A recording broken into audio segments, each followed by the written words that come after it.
So today I want to talk about a card that I find really, really important in any spread, and that is the cards at the bottom of the pack.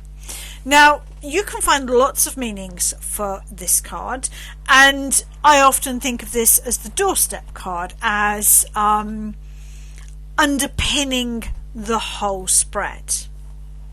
But actually, if you consider the card at the bottom of the pack before you start shuffling, you can choose what you want that card to mean. And that can be a game changer, especially if you're doing 3-card spreads.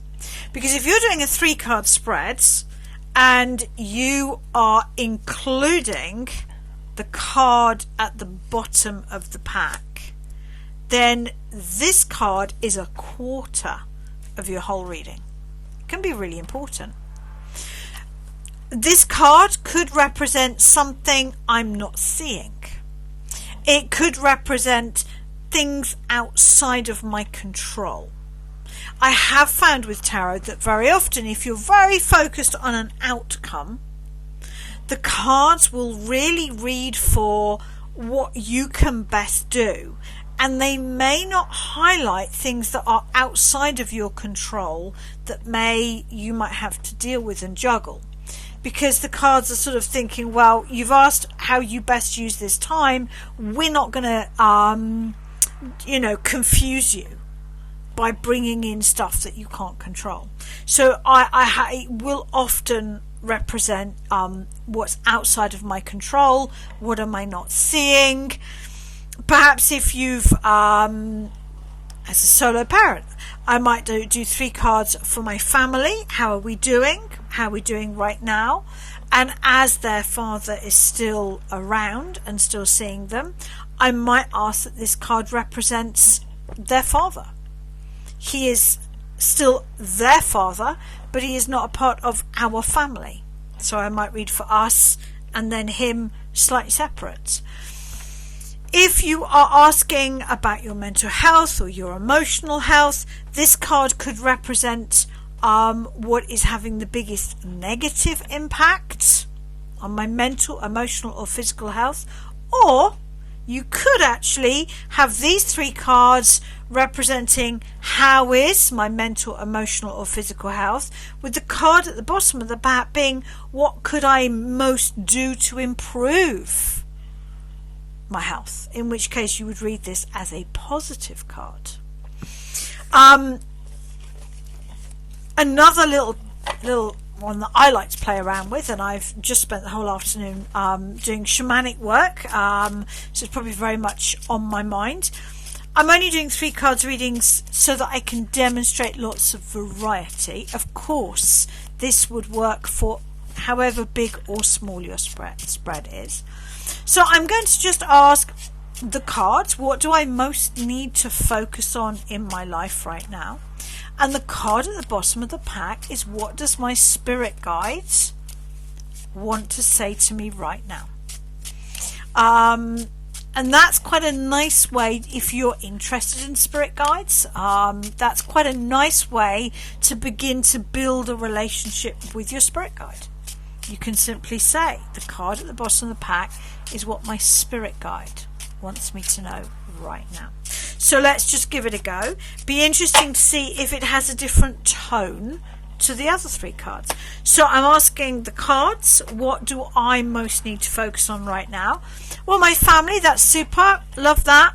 Also the cups are in a rainbow, which is wishes, and funnily enough, my daughter and I were talking about bucket lists, and it really made me stop and think I don't really have any personal aspirations. They've all been focused around my children, and I am starting to think about a bucket list just for me, things that I would love to do.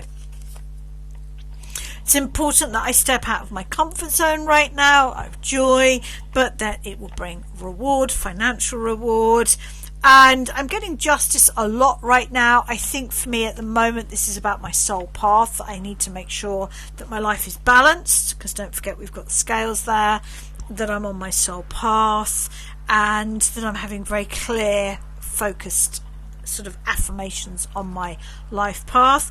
What do my guides want to say to me? Shut up and listen.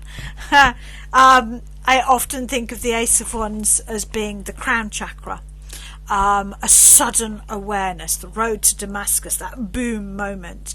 So my guides, great, want to tell me to shut up and listen. Not surprising. Another way that you can use this spread, if we do the reflection spread, which I'm going to whip through quite quickly.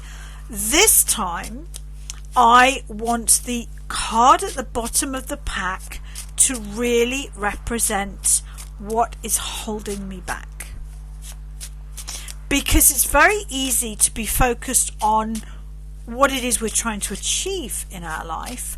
We don't always hold ourselves accountable to how we are holding ourselves back. So what am I doing that is holding me back? So we've gone from the page of wands, shut up and listen to me, to very much a similar feel of, I often think the fish is messages from the divine.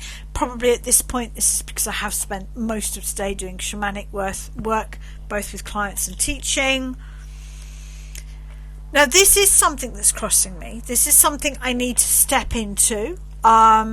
That might be me working more as a mentor. It might also be me finding a mentor. I don't have a mentor or a guide in my life at this point, and that would be quite nice. My old favourite, the Queen of Cups. I have actually been sitting with my emotions a lot more recently. I am getting better at my boundaries. I am reflecting a lot at the moment on my past. The Six Cups, I often connect with childhood wounds. And I think if we look at this line here, professionally, I think I'm getting a lot better at advertising and managing my business. Emotionally, I've perhaps been a little bit more off balance. And my kids are at interesting ages. I've literally just had one turn 18 and one turn 16. So it has left me in a very reflective mood. But the card at the bottom of the pack, how am I most holding myself back? I don't know whether you could hear the sharp intake of breath. I'm not being kind to myself. I actually don't like it when people call me a strong woman. People who are strong are just doing things that they'd rather not do, or things that you look at and think, God, I couldn't do that. So I don't like it as a term, really. It kind of means, God, I don't know how you're doing that. I find strength to represent a card of being kind to yourself. And so what the cards are saying is the biggest way that I'm holding myself back is by not being kind to myself. I would agree with that. It's a work in progress. Just thinking about other ways that you could use the card at the bottom of the pack. If you are doing a spread about, let's say you're doing a spread about a work project. Let's say that you wanted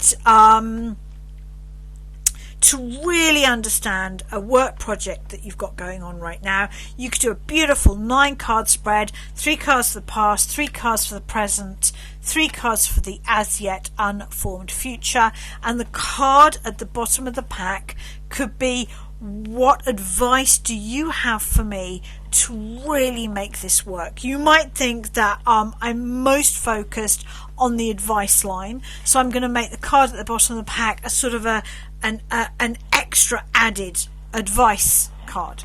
You might think, I'm really worried that I don't know, Joe in accounts is trying to scupper my project, so you might want the card at the bottom of the pack to represent Joe in accounts. Or you might want the card at the bottom of the pack to be a warning. Is there is there a red flag around me that I need to be aware of? So I really just want you to open up when you're thinking about what you are asking the cards. whether you're doing a past, present, future, whether you're doing a relationship spread. Let's think about relationship spread. If I was doing a relationship spread, I'm going to have 3 cards, let's say for my client, 3 cards for the other, as it were. I usually do a past, present, and future. If the person was asking me, should I stay in this relationship or not, and not every client does, then sometimes I ask that the card at the bottom of the pack represent, should they stay with this person? Because if the card, if these past, present, future cards are comparatively positive, but when I say should they stay together, if the card at the bottom of the pack is negative, then it might make me question, are they together for security? Are they together out of comfort? Are they together for financial reasons? Are they together because they're scared of leaving each other? So the card at the bottom of the pack can really, in the past I've called it the doorstep card, and I still do. But I actually think of it now as the key. And your question is, what is it that I need to unlock to really make this spread work for me? And let's just finish with, I'm going to ask 3 cards. What could I do that would, in 5 years' time, the 5 years older me card would be grateful that I've done? And the card at the bottom of the pack is, what do I avoid doing that my older self will be grateful for? And just playing around. So 3 things, to be a bit more tricksy, to maybe take more risks in life, take a few more chances. It's when we're a parent, we don't feel quite so comfortable with chances. So maybe it is time now. My kids are all older. Maybe I should be taking a few more risks in life. It's an interesting one. Maybe financial security shouldn't be my top goal. Maybe it's not the most important thing.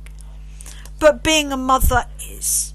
So that maybe this is saying that as an individual I need to take more risks. Maybe I just need to accept that the world is a financially insecure place for 99.9% of the population, and accept that and enjoy being a mum, which I do. Card at the bottom of the pack, 6 of Swords, finding the easiest route, going with the flow, just going along with whatever is presented and easiest. Now normally I like this card and there is a lot of positive to this card, but because I designated this card as what would my future self want me to avoid, and we then have to look at the comparison between these 2 cards, which is taking a risk and taking the easiest route. My future self would much rather I took a risk than followed the easiest route. I'm going to have to think about that.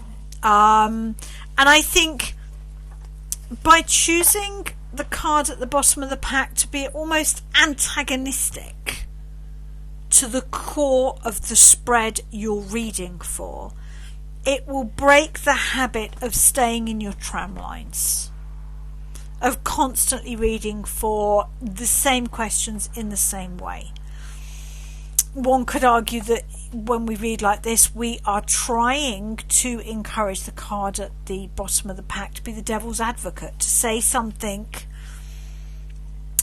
to shake up the reading, to get us out of our comfort zone, our safety zone, and to see the spread from an even bigger picture.